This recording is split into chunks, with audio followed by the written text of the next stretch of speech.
Arizona and Tampa Bay are both favored by more than a field goal. And despite the loss, the Chiefs are favored by 9.5 points over the Giants.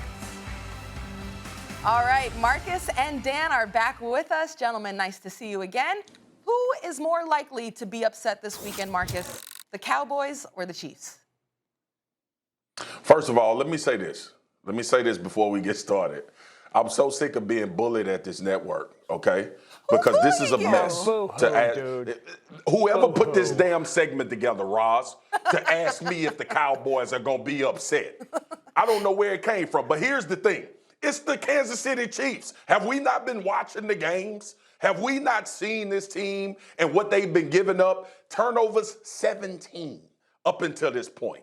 Defensively, we've talked about how bad they are, even though sometimes I think they get a raw end of the deal because their offense has been turning the football over so much. I understand that the Cowboys are playing a team that I consider to be Jekyll and Hyde, and when they are at their top, they can play with any team in the league. So as far as it being an upset, the Minnesota Vikings have taken people to the brink, good teams already.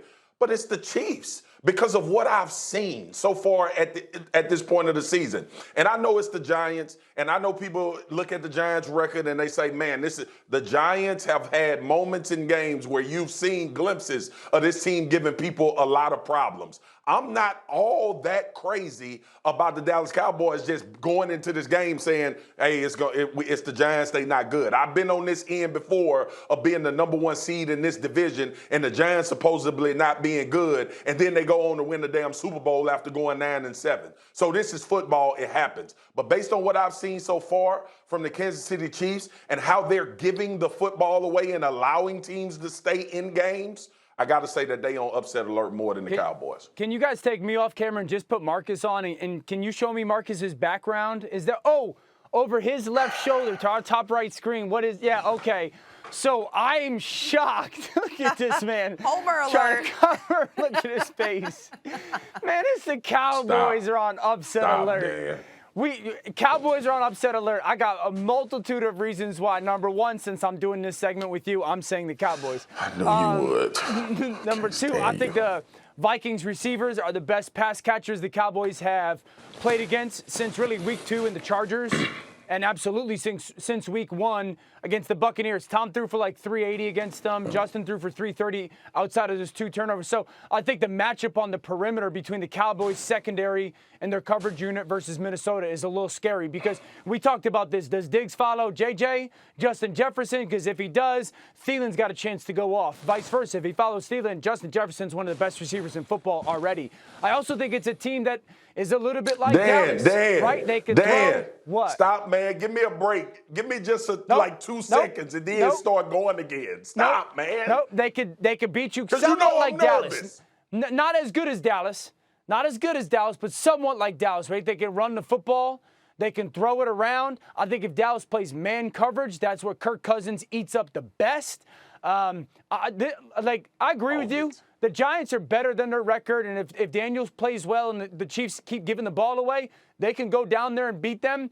But I think the Vikings play at home and the Chiefs play at home. I think the Vikings at home, Dallas having to go to them, gives them the better opportunity to upset the Cowboys. I got to do something I hate doing, and it is very rarely done because I'm right like 99.8% of the time. But Dan is right. God dog it, man, because it's a better football team. What's the date? Minnesota is a better football team. Okay, October 28th. Golly, October 28th.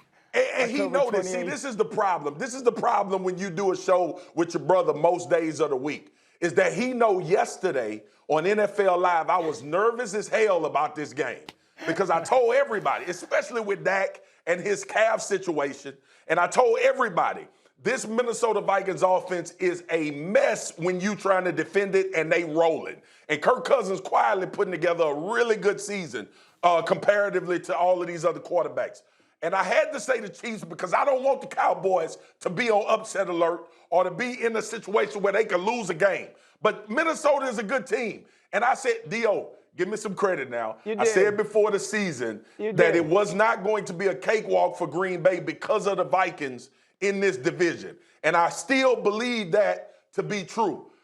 But man, the Minnesota Vikings are better than the damn Giants. I'm nervous. Will you go on your podcast with Perk and just make sure that you reiterate to people that I was right? That's the difference between me and you. You're a better man than me because there is no chance in HE double hockey sticks that I ever go on national television and admit you were right and I was wrong. So, hey man, stay true to who you are. Roz, I'm staying true to who I am. The man is right, okay? The man is right. It just sounds so good. It just sounds so good. Swagoo, what's the chances we're going to get Dan on the Perk and Swagoo podcast? Can I get a guest appearance? Can we get him on as a guest? 0 because of this. Thanks for watching ESPN on YouTube. For live streaming, sports, and premium content, subscribe to ESPN+.